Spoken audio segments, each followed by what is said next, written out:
It's always great to see them play live, and always great to have the guys on this show. Joining us right now, the voice of Cheap Trick, Mr. Robin Zander. Good to see you, Robin. Good to see you, Eddie. It's always good to have you around because Cheap Trick needs a little direction in life, you know. You write our set lists. You tell us how to do it. I don't annoy you too much with that, Robin. Of course not. It's always a laugh for me. I love it. I left you alone in Key West. I left you alone in Key West. But I asked you if you would, you know, or whatever. But anyway, right. You know, it's always good to have you around. Well, I appreciate it, man. It's good. Well, thank you. It's nice of you to say. It's good to have you guys around still kicking ass after all these years. I texted you a happy birthday, but I'll say it on the air. Belated happy birthday. 69 years old a few days ago. How you feeling, man? I feel fine. I feel great. And, you know, I'm just lucky to be alive. You know, it seems like after all these years of being on the road, something bad should have happened to me, but nothing did.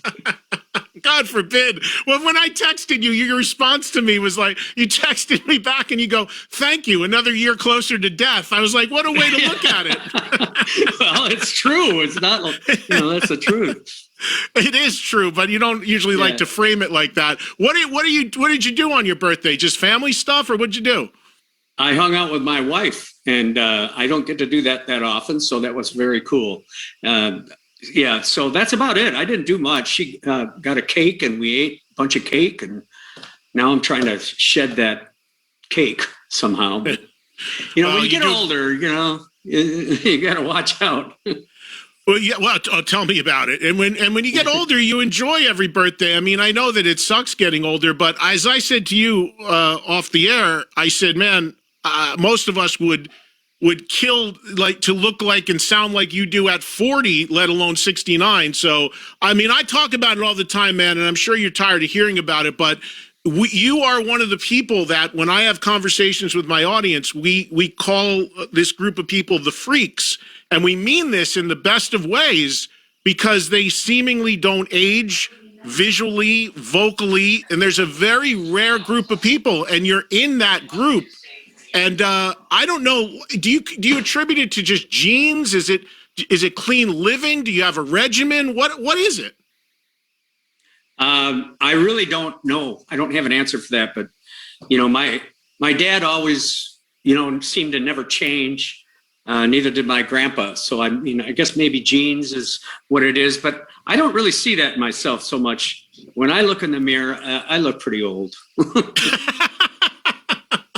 Dude, you do not look 69. But are you like a very health conscious guy? Like, are you super careful about what you eat or anything like that? Do you have an exercise regimen, or you just wake up and that's you?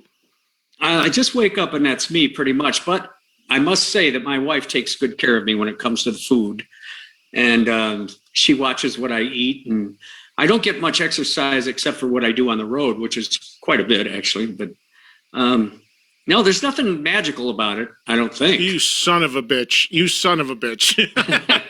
I wanted to hear you say, oh, I do nothing but juice every day. You know, like no. I don't even like that juicing stuff, you know. I'm kind of a steak and potatoes guy, you know. Oh, God, that's beautiful. You are so lucky. And what about vocally? I mean, again, every time I see you sing, it's amazing what you do. Are you a big warm-up guy? I'm always curious about this, and I ask singers that. I hear guys that are like, I just walk out and do it, and then I hear guys that have a big warm-up and warm-down regimen. Where are you at on that? Well, it started out where I could pretty much stay up for 3 days and not worry about it, you know. But that was when I was young, and, you know, back when Cheap Trick first started touring heavily, it wasn't really important. I seemed to be able to handle it, get up and, you know, whatever I'd done the night before and still be able to do it.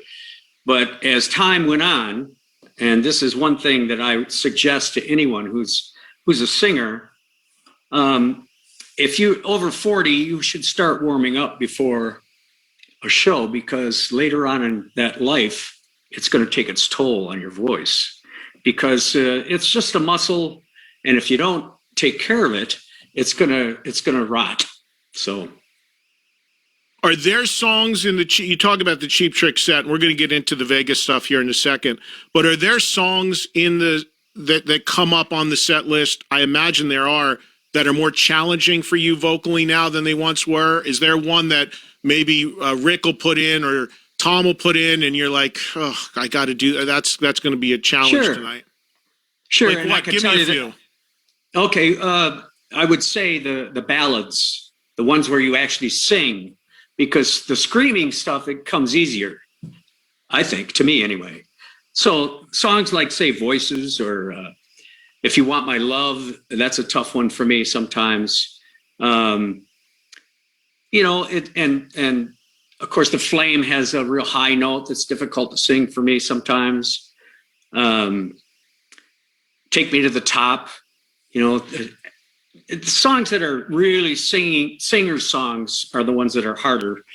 But if you warm up, it doesn't become too much of a problem. One of my all-time favorites, what I'm always hitting you guys with, and I did a show here not too long ago where we did the Cheap Trick. I had people call in with their 20 greatest Cheap Trick songs. Oh, God. And one of the ones that was and Rick actually called in during that, but one of the ones that was really high up there for me and most of the people that called in was Tonight It's You. That was in the top 2, 3, or 4 overall songs, which blew me away how many others loved that. What are your thoughts on that song? Because that to me sounds like something that would be a nut buster. It is, and it fits right in with what we were talking about. It is a difficult one to sing, but it's good. It's good to stretch out and try to hit that stuff, but it's also good to have a young boy in the band that can help you out with that stuff too. Well, we're going to talk about that. Yeah. Yeah, because he's an amazing. So we're gonna talk about that in a second. But one other thing before we move on from songs, tell me honestly, when I Want You to Want Me comes up, is it like, Jesus God, I got to sing this thing yet again? Because you've had him do it every single show since the first record, I would imagine. Have you ever not done it? No, it's almost like since Budokan. We've had to do it every night because it's always requested. And if we don't do it, we get all kinds of fan mail and stuff like, why did you do that song? I'm never coming to see you again. But I don't get sick of it. No, because the audience really loves it. And I let them sing along sometimes, and I think it's just one of those songs that you have to do. Yeah. Lineup wise with Cheap Trick, wonderful in Key West to see Tom back in the band. Talk about the return of Tom and him coming back after having sat out for a bit. Obviously, he had a heart procedure. It has to be great to have him back out there. It was wonderful. We all loved it. It's like, getting him back in the family on tour and stuff is just fantastic. And I think he's been working himself out to where he's ready. It took him a while. We missed him all that time. But now we've got a good summer coming up. So he says he's ready. Let's do it. The first thing he did with you, so the first proper show was the Rock Island show in Key West that I was at. But you guys had actually done something prior to that. Was it at the Baltimore Ravens game? It was. And what was that? Did you just go out and do some songs at halftime, or? Yeah, it was so freezing cold that it was unbelievable. But we only had to do a few songs. So it was cool, and everybody, the reaction was great. And those people in that administration there are just wonderful. They treated us like the kings that we're not, How did it come about that you got hit up to play at the Ravens game in the stadium? Did they just reach out to you? Well, the NFL has always been friendly to Cheap Trick for some reason. We've done that various times. We did it in Japan once. We did it Kansas City. So this is not new. We've done halftime shows before. This though was pretty special because it was like 10 degrees below zero. Right. We were freezing, but Yeah, but it was fun. We're Cheap Trick. We play almost everywhere. You do. You really do. With anyone, on any lineup, pop lineup, metal lineup, doesn't matter. Cheap Trick goes anywhere. Submarines, out in the Atlantic, that kind of stuff. Have you ever really played a submarine? No, but we were on one once. Is that right? We were on one out in the middle of the Pacific just to see what it was like. I would have been It was cool. claustrophobic, I would think. I don't know if I'd like it. Probably not, because I was claustrophobic. I always thought something bad was going to happen to us, but nothing did, luckily. Yeah. You know, and you mentioned Cheap Trick's history with the NFL, which is interesting because Light Up the Fire from the latest album, In Another World, I've heard that a lot in breaks during football games. Yeah, Monday Night Football. And God bless them for doing that. I had no idea that they were going to do that. And then I was watching it one night, and there it was. It was very cool. Yeah, that's awesome. So while Tom was not playing with the band, your son, Robin Jr., was subbing for him. And I saw that lineup of the band because that's when you guys played in Cancun when we were there a few months ago. Right, I was amazed at how well he did. And then when I was talking to him backstage, he told me something that blew my mind, or maybe you did as well. He said that he has now subbed for everybody in the band at any position except for you, of course, singing lead vocals. That's right. So he has subbed for Dax and for Rick. He's starting to knock on that door, believe me. You know, I have to push him back a little bit. But yeah, he's a talented fellow. You know, my son is a wonderful guy, and he's a songwriter, and he just finished recording a record, and hopefully we'll see the light of day in the summer with that. You know, he's just a talented kid, and he's always been interested in playing instruments because they've been around my house since he was a baby. And I never really gave him lessons or anything like that. He just picked stuff up, and he has this wonderful ear where he can teach himself how to play just about anything. And he started playing the drums when he was, I don't know, 3-4 years old. And he just went on from there, and he learned how to play all these instruments, and he knows the songs better than I do. You know, it's just a wonderful thing to have him around. And plus now when Tom's back, Robin will go back playing guitar, so it'll free me up to be Mick Jagger or somebody. You know, I seeing him and seeing how he's developed as a musician, it blows me away because I remember, God, I want to say it's probably at least 10 years ago or more. I was in the Tampa area, and I was a guest on Mike Calta's radio show there. And you came in. You came in while I was there, and you were with him. And you guys were like, I see you and this kid setting up in the corner while I'm talking to Mike, and I'm like, what's going on over there? I heard my hero was going to be in the station, so I know those guys, so I just came. Why not? But I was like, what's going on? And you're like, oh, yeah, this is my son, and we're doing a thing together. And you were kind of doing, for a little while, you were just kind of going out there and doing some shows with him, right? Yes, we had to warm ourselves up. We do Cheap Trick material and some of his material and some of my solo stuff. But to get him warmed up to go out with Cheap Trick, it's a good idea to take him out locally and do some shows. And we do that once in a while. So it's a lot of fun to do that, too. Robin, don't take a night off from Cheap Trick, man. Your kid's circling, man. He's coming for your spot too. I know.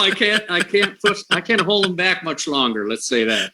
And he looks like you, so you're really in trouble, man. Yeah.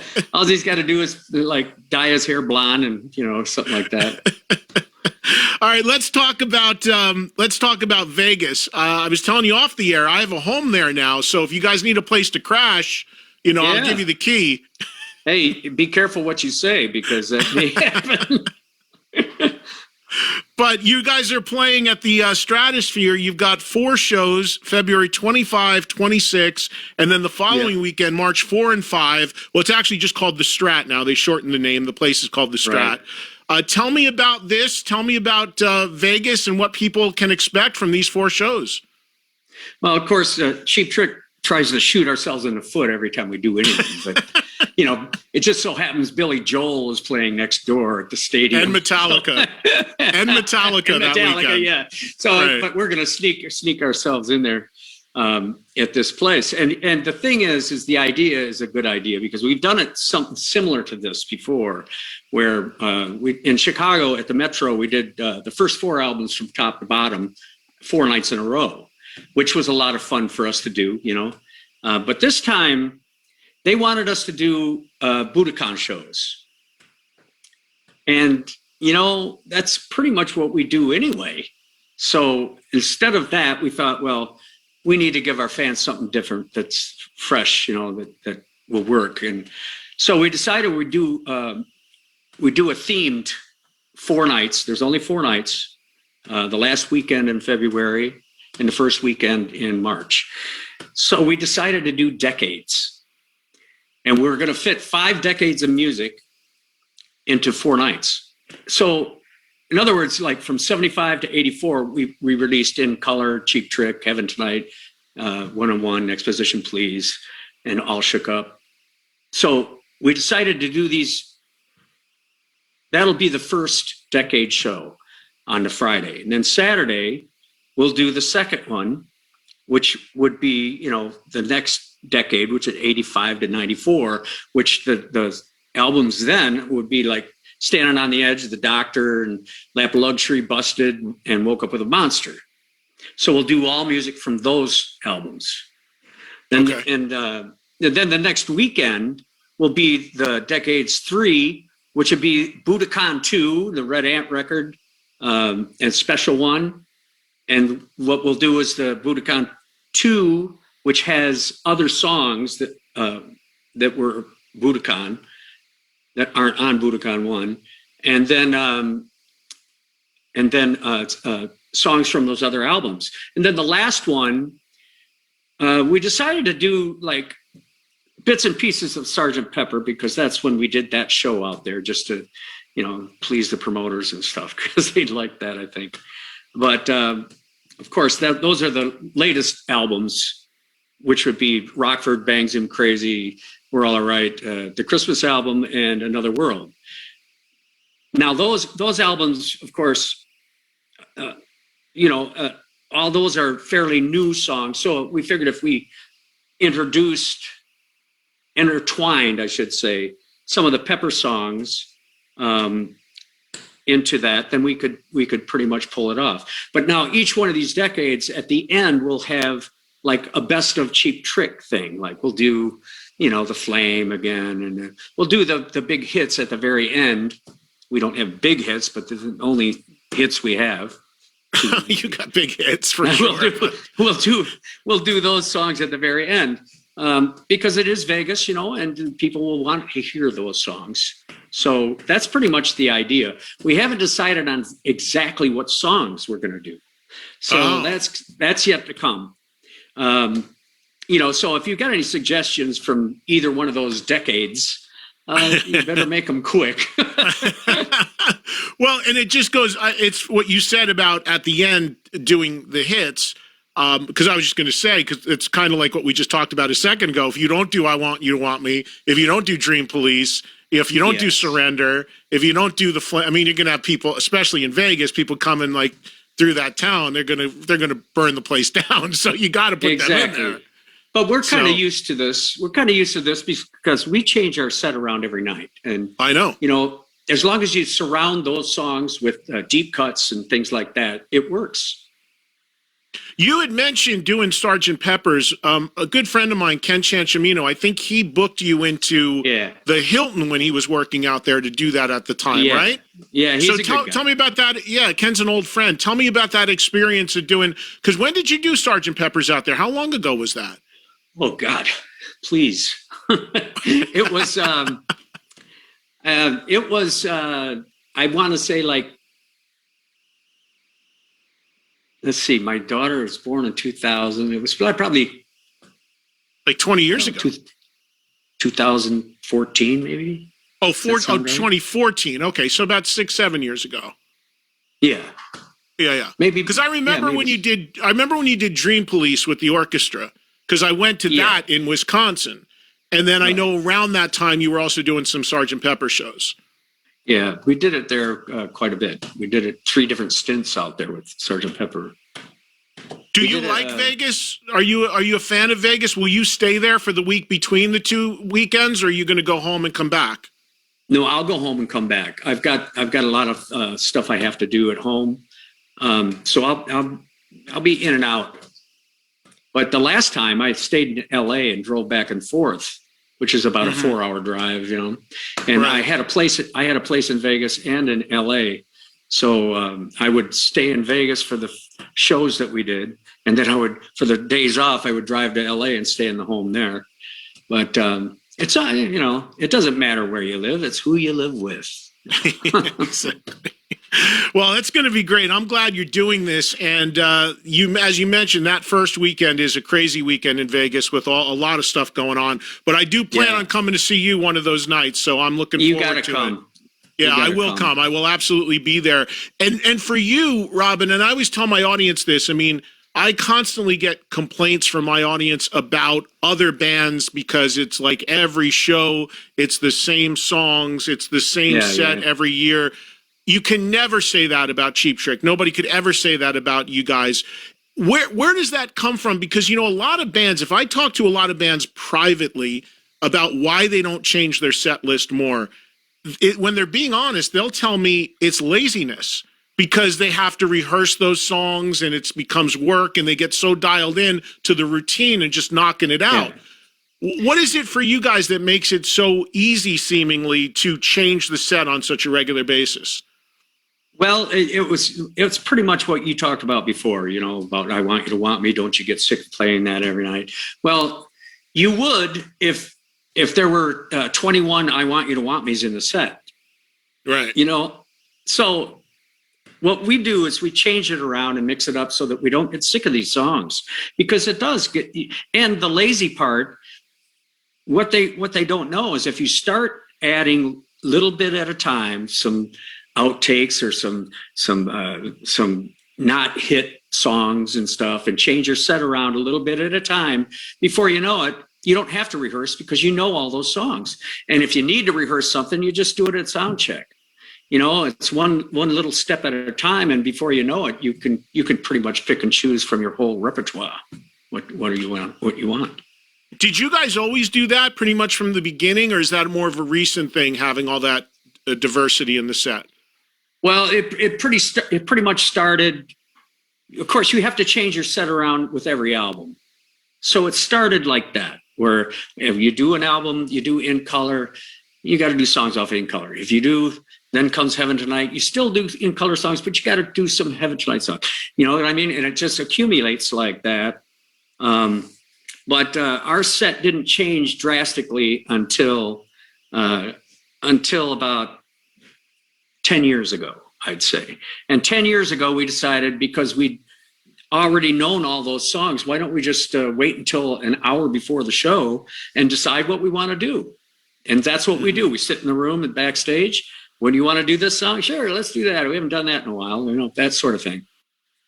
And I mean, Rick jokes with me all the time, but I don't know if he's half the time I never know if Rick is joking or not. But when I say to him, well, how do you know this stuff? Like, don't you have to rehearse? He goes, we don't rehearse. What, are you kidding me? I mean, do you truthfully not rehearse?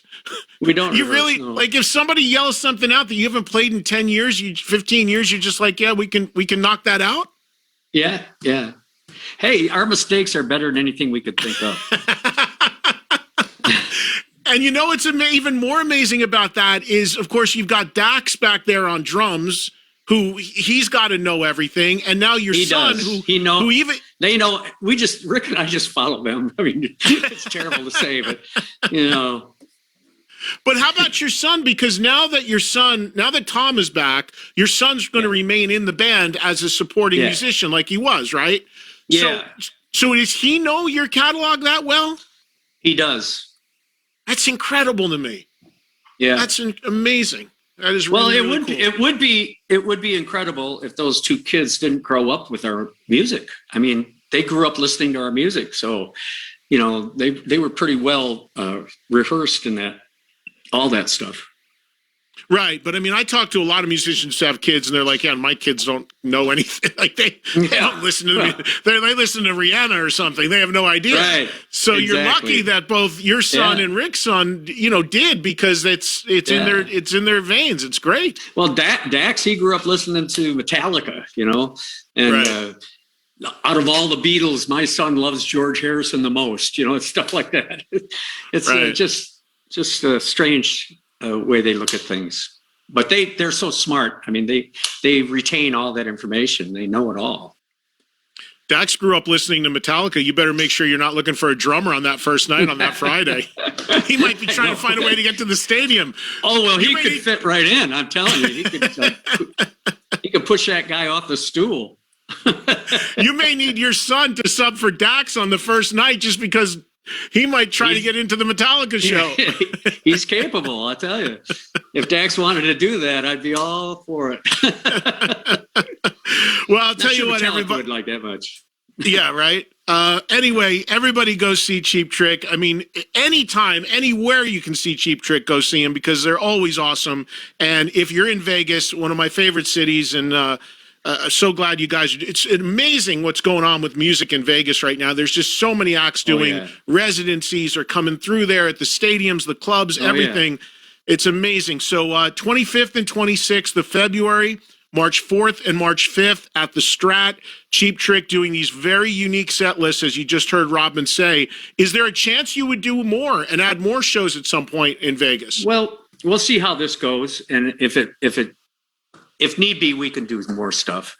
You know, it might be the same idea later on because more people want to see that Decades show, and it may be something else. I'm not sure. They'll have to, you have to have. Alan or one of those promoters or somebody call you up and say, hey, you guys want to do something else? Okay. And you mentioned at the top of this interview, before I let you go, you have a busy year lined up in 2022. Beyond the Vegas weekend, is it just a bunch of shows? Are you going all over the world? Is it U.S. stuff? What are we looking at? We're going all over the world. We're doing U.S., we're doing U.K., we're doing Germany and Portugal and that whole European thing. And then Australia, we're doing that, and we're doing Japan. And so in South America, we've got shows coming up in South America. So it's going to be a year-long deal. Fingers crossed it can all happen, right? Exactly. And, a lot of it's not up to us. We can make plans with the promoters, but every single plan is tentative, because of it. Yeah. And last thing, In Another World, phenomenal record. We did a whole thing with the whole band, of course, when it came out. You're still putting a couple songs in the set every night from that. I saw you do it in Florida, sounding great. Have you guys knocked around the idea of another record yet, or is that still a bit down the line? Well, that's kind of what I'm doing here right now, is just thinking about what it can be like and maybe getting some ideas for songs and stuff. But yeah, we're going to do another record. If we didn't, we'd probably give it up. Right. Yeah, you had mentioned that. For you guys, you could easily lean on the catalog, but for you, it's important to make new music and put out new music every couple of years. Yeah. It is. And there's no reason to not do it when it's as good as the recent records. So. Well, thank you. I appreciate that. And if it was just a bunch of pablum, we'd probably give it up anyway. So.